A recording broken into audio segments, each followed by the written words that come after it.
Hello everybody, welcome to the Core Content Lecture 1. This one will be discussing proper and effective journaling. So the importance of journaling. It allows you to rewire your brain into thinking like a proper trader.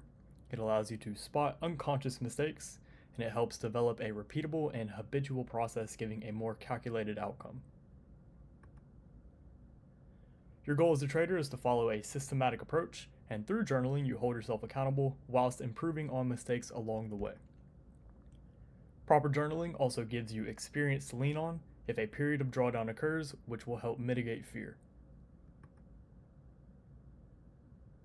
How to properly journal. So, getting started, you have a weekly forecast, a daily forecast, and something to close out the week with. So, getting started with the weekly forecast, what your weekly forecast should compose of. So, you want your weekly forecast to compose of high probability and low probability days of the week, the days you will trade, framing where the weekly candle is likely to draw to, and where you expect the high or low of the week to form. And you can write this down on Sunday. Anytime on Sunday before the week really begins, that's the best time to write all of this down. And now, how you will plan it out is the economic calendar. So you will use the economic calendar to kind of guide you throughout the week and knowing where high probability and low probability conditions will form. So an example of this would be Monday. As you can see, we have no news, so we would consider that low probability. Tuesday, we have 8:30 news, so we could consider that a tradable day. Wednesday, we have CPI, so we would not expect to really do anything that day. Thursday, we have news, so we would consider that tradable. And then Friday, no news, so we would consider that low probability. And then once you have all of that outlined, you can write, I expect the weekly candle to draw towards, and then write wherever you think it's likely to go. And then I expect Tuesday or Wednesday to form the high or low of the week, using the information from what we can see on the screen from the economic calendar. All right, so now that we've gotten the weekly forecast out of the way, we can go into the daily forecast.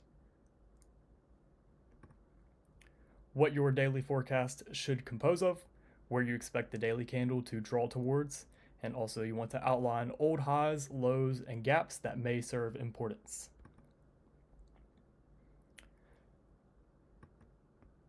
So you would generally write that down the night before. If your time zone permits it from being the night before, because I know a lot of people over here in America, Asia session is nighttime for us, and we generally sleep through London and then wake up for the morning session. But if your time zone permits it, then you could just write this down in Asia session before the day really takes off. So you could put, I believe the market will draw towards, and then put whatever you think, and then key levels I have in mind to support my idea, and then you could put whatever might be there at the time. And then once you have that out of the way, you have your session before. So what you want to write down your session before is characteristics of what happened the session before and how you'll use that information to help reinforce your idea or scratch the idea altogether. So an example of this would be London session did something, and then I would like to see next in New York to support my idea. So if you trade the New York session, before the New York session begins, then you would write down anything that happened in London session and use that information to support your idea for attacking the New York session.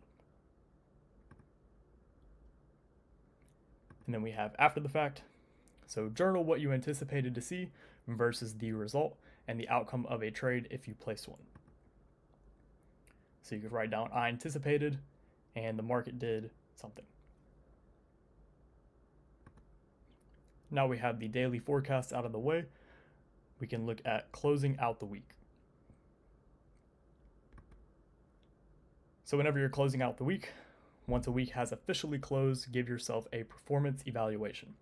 Write down mistakes you made and how you can correct them for next time, and write down things you did good at and give yourself credit for observing or anticipating a positive outcome. So with this, you're looking at the good and the bad, and if you do this week after week after week, day after day, then you will slowly but surely get a lot of data gathered that will help you a lot and help you advance very, very quickly.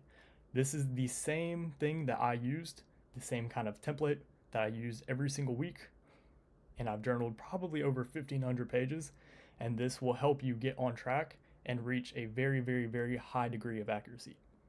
So hopefully you found this one insightful. I will speak with you all tomorrow.